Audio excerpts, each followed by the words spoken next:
Allô! Aujourd'hui, nous allons lire ensemble un livre du journal TVA Nouvelles, et la nouvelle est la suivante.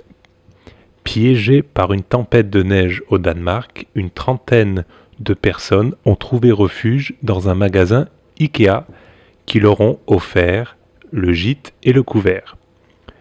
Chips et petits pains suédois à la cannelle dans la nuit de mercredi à jeudi. Alors ça va être très intéressant de voir qui n'a pas rêvé de dormir dans un Ikea.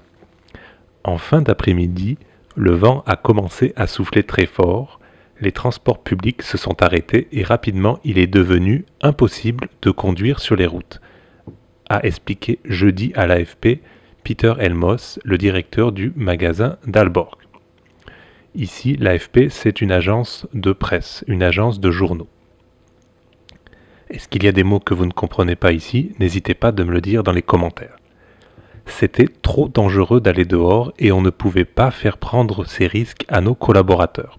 Et puis, comme il restait 6 clients, on les avait invités aussi, a-t-il dit. S'en est suivi une copieuse collation de Noël dans la cantine du personnel avec petits pains suédois à la cannelle, ça a l'air très bon, chocolat chaud et chips, devant un téléfilm de Noël avant la retransmission de la rencontre Liverpool-Everton du football. C'était vraiment une soirée agréable, on a profité de la compagnie des uns des autres, a dit M. Elmos. Ici, l'expression des uns des autres, c'est un peu comme dire each other. C'était vraiment une soirée agréable, on en a profité ensemble. À 23h, il a proposé à tous de se trouver un lit dans l'espace d'exposition du magasin. Ça, c'est la partie très intéressante, tout le monde aimerait faire ça. Tout le monde a fait une nuit complète, nos matelas sont bons, s'est-il amusé.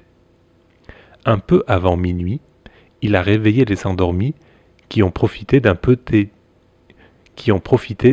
déjeuner avant de repartir. Repartir, c'est un verbe un peu compliqué peut-être en français. On dit partir, to leave. Repartir, c'est to come back, to live again.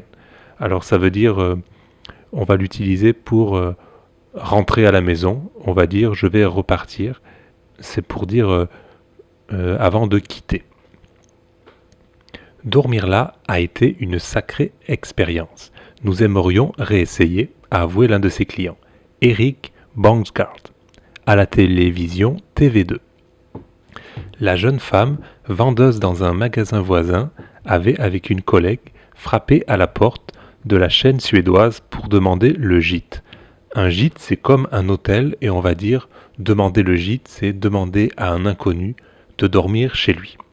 À 10h, à l'ouverture du magasin, tous les draps avaient été changés et l'enseigne reprenait une activité normale. C'est très intéressant. Ils ne disent pas qu'est-ce qu'ils ont fait exactement dans le Ikea pendant cette nuit.